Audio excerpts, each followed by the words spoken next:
Bonjour à tous, nous sommes le 19 mai 2023 et je souhaite faire cette vidéo pour apporter mon soutien au personnel soignant qui a été réintégré lundi dernier après plus de 606 jours de suspension.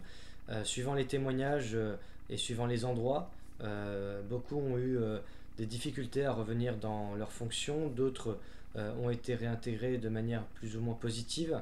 Donc je voulais apporter un message de soutien et de solidarité pour tous ces suspendus qui ont été totalement marginalisés, considérés comme des criminels, des antivax et toutes ces insultes que prônent encore malheureusement les tyrans sanitaires qui n'ont strictement rien compris et qui utilisent encore leur propagande et aussi pour beaucoup des conflits d'intérêts pour lâcher leur haine et leur violence morale en tout cas et virtuelle à travers les réseaux sociaux pour finalement harceler et tyranniser tous ceux qui ont eu le courage de résister.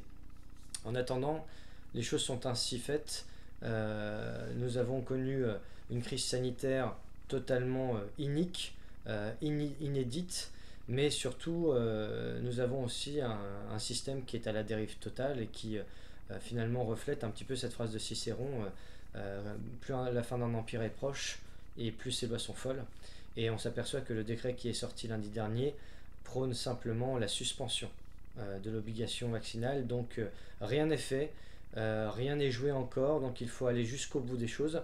En attendant, je souhaiterais avoir une pensée pour tous les résistants que j'ai pu croiser, que ce soit à travers les émissions sur ma chaîne YouTube, comme par exemple Pierrick Thévenon en tant que pompier, notamment Éric Mercier, Éric Loridan, Olivier Soulier et tous les autres. Et j'ai une pensée aussi pour tous les autres personnels suspendus qui n'ont pas encore été intégrés et qui, pour certains d'entre eux, réfléchissent encore à savoir s'ils vont réintégrer leur fonction ou changer totalement de carrière, de métier. Donc voilà, c'est une période de transition assez importante et je souhaitais à travers cette vidéo leur apporter mon soutien et leur dire que je suis solidaire et que on ne lâchera rien, on restera solidaire d'eux quoi qu'il arrive. Et je remercie aussi tous les abonnés qui m'ont apporté leur soutien, puisque moi-même j'ai été suspendu il y a un an parce que j'ai refusé d'être un cobaye d'une injection expérimentale et je ne regrette absolument rien, contrairement à beaucoup de gens injectés qui regrettent, qui se posent des questions. J'ai toujours respecté le choix de chacun, quoi qu'il arrive, mais malheureusement le contraire n'a pas toujours été le cas. Et donc de ce fait, c'est aussi l'occasion de dire que la liberté de corps, d'esprit, de disposer de son corps n'est pas négociable, que l'article 16 existe dans le Code civil, qu'on a les droits de l'homme et du citoyen, et que la liberté ne doit pas se conjuguer avec la tyrannie. Voilà.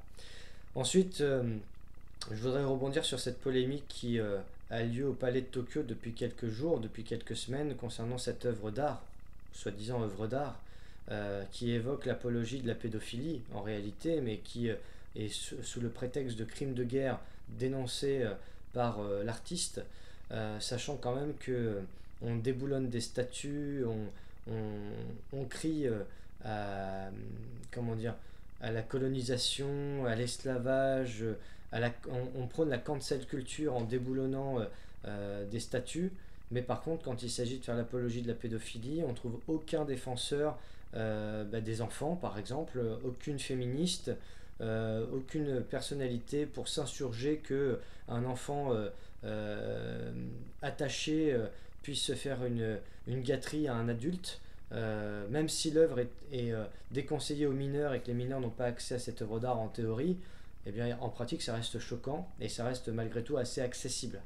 Donc, non pas que je veux réduire la liberté d'expression, ni censurer à tout prix l'art, mais la censure, elle existe par contre partout concernant les réseaux sociaux, parce que si cette œuvre était partagée sur Facebook, je ne suis pas sûr qu'elle resterait longtemps, et que nos mots sont restreints, nos mots sont censurés, nos mots sont tracés quand il s'agit de parler de vaccins, de complotisme, de remettre en doute des choses, des idées reçues, des théories.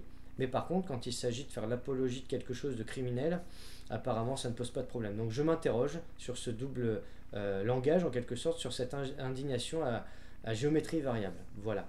En attendant, merci à tous d'être fidèles sur les réseaux sociaux. N'hésitez pas à vous abonner à cette chaîne YouTube pour suivre les actualités, les émissions avec les invités qui arrivent dans ces prochaines semaines. Et sur les réseaux sociaux, n'hésitez pas à me suivre et puis à me poser des questions, à commenter, à partager. Voilà. N'hésitez pas à être nombreux pour éviter justement l'invisibilisation encore une fois des différents réseaux, puisque avec la restriction, les censures différentes, tout est possible malheureusement. Voilà, en attendant, je vous remercie d'être présent, d'être solidaire et je vous dis à bientôt. Merci.